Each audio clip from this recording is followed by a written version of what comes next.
के गुरु को नहीं मानेंगे तो कन्हैया भी नाराज हो जाएंगे। अब जो शंकर भगवान को मानता है तो शंकर भगवान किसको मानते हैं? हमारे कन्हैया को।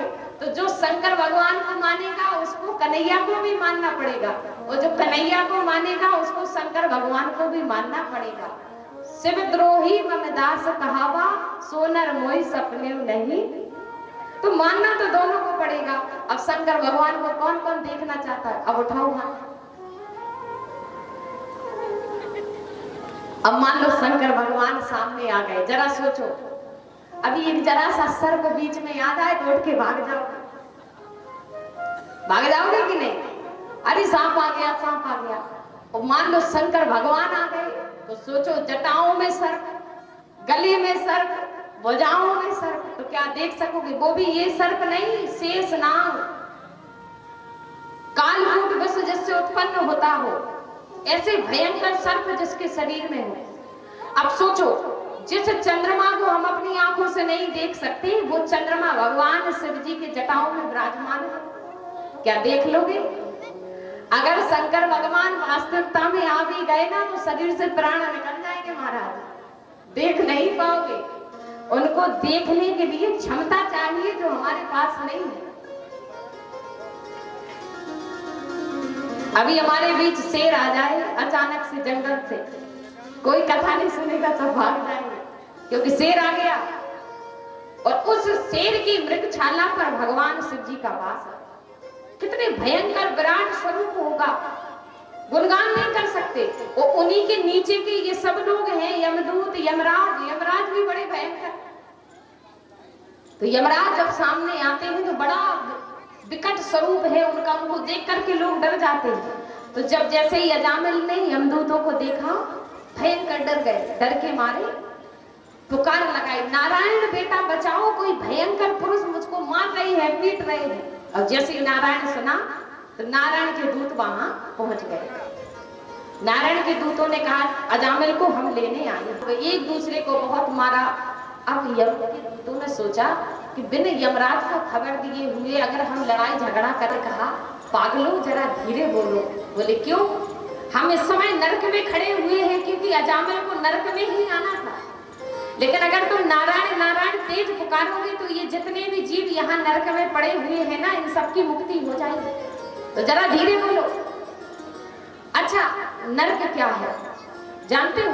नरक कोई ऐसी जगह नहीं है कि आकाश मंडल में या नीचे पाताल मंडल में कोई विशेष जगह होती हो, वहां तुमको जन्म दे दिया जाए, वहां कुछ दिन रहना पड़े। ये नरक नहीं होता। नरक क्या है? आत्मा जब हमारे शरीर से निकलती है तो आत्मा एक मिनट भी रुकती नहीं। आत्मा जैसे ही निकली, पहले ही आपके कर्मों का वहां विवरण होता है, तुरंत उसको जन्म दिया जाता है। लेकिन जिस प्रकार के आपके कर्म होंगे उसी प्रकार की योनि में आपको भेजा जाएगा। अगर आपने बुरा कर्म किया है तो आपको आपके कर्म अनुसार उसी प्रकार की योनि मिलेगी। जैसे जब हम गरुड़ पुराण का पाठ करते हैं, नरकों का विवरण सुनते हैं, तो उसमें इन सब की विशेषता को बताया गया। अगर हमने किसी का वध किया है, जानते हो ये जो बकरे बनते हैं, ये कौन बनते हैं?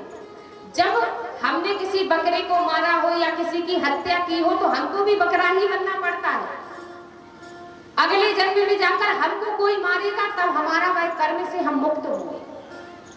जब जाकर के हम किसी के साथ छल करते हैं, कपट करते हैं, बुरा कर्म करते हैं, किसी की स्त्री को बुरी नजर से देखते हैं, किसी की हत्या कर देते हैं, तो भयंकर के नरकों में आप देखिए हमारे शरीर में भी कीड़े पाए जाते हैं। जब हम गरुड़ पुराण पढ़ते हैं तो उसमें कई नदियों का विवरण है, रक्त की नदियां, कीचड़ की नदियां, कई प्रकार की नदियां हैं, और इनमें जीवों को भेजा जाता है। तो हमारे अंदर जब शरीर में आपने देखा होगा पशु पक्षी होते हैं, इनकी जब मृत्यु हो जाती है तो इनके शरीर में कीड़े पड़ जाते हैं।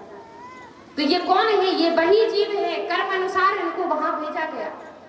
तो जिसका जैसा कर्म होता है उसको वैसी योनि में भेजा जाता है। कोई गधा बनता है, कोई कुत्ता बनता है, कोई बिल्ली बनता है, कर्म अनुसार जैसा कर्म।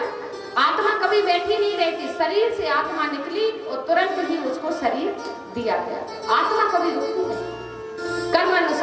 यहाँ वहां हम भ्रमण करते रहते हैं। तो कहा अगर आज उन्होंने नारायण नाम नहीं रखा, धोखे से मैंने एक बार नारायण का नाम लिया, ये हाल है।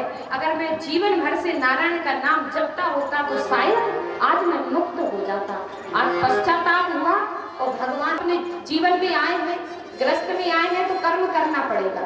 जीवन जीना है, सांस लेनी पड़ेगी, जीवन में स्वस्थ रहना है, नींद लेनी पड़ेगी, तो सब करिए, पढ़िए लिखिए कमाइए सब कुछ करिए, लेकिन भगवान का नाम भी समय समय पर, उसमें कोई नुकसान थोड़ी है।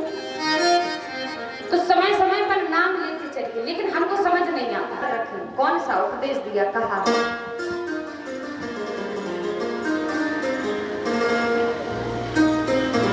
कि जीवन खत्म हुआ तो जीने का ढंग आया। वक्त कह रहा है जीवन खत्म हुआ तो जीने का ढंग आया। जीवन जीने का ढंग आया। जीवन खत्म हुआ तो जीने का ढंग आया। बोले जीवन भर समझाते रही पर समझ नहीं आया। कई बार गुरु ने बताया, संतों ने बताया, लेकिन कब समझ में आया, जब हमारा समय पूरा हो गया, हम जाने लगे आया। जीवन खत्म हुआ तो जीने का ढंग आया। जब समा बुझ गई तो महफिल में रंग आया। जब समा बुझ गई तो महफिल में रंग आया।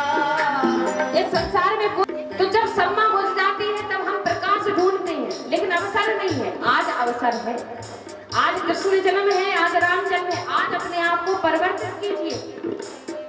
ओ जब सम्मा बुझ गई तो महफिल में रंग आया। जब सम्मा बुझ गई तो महफिल में रंग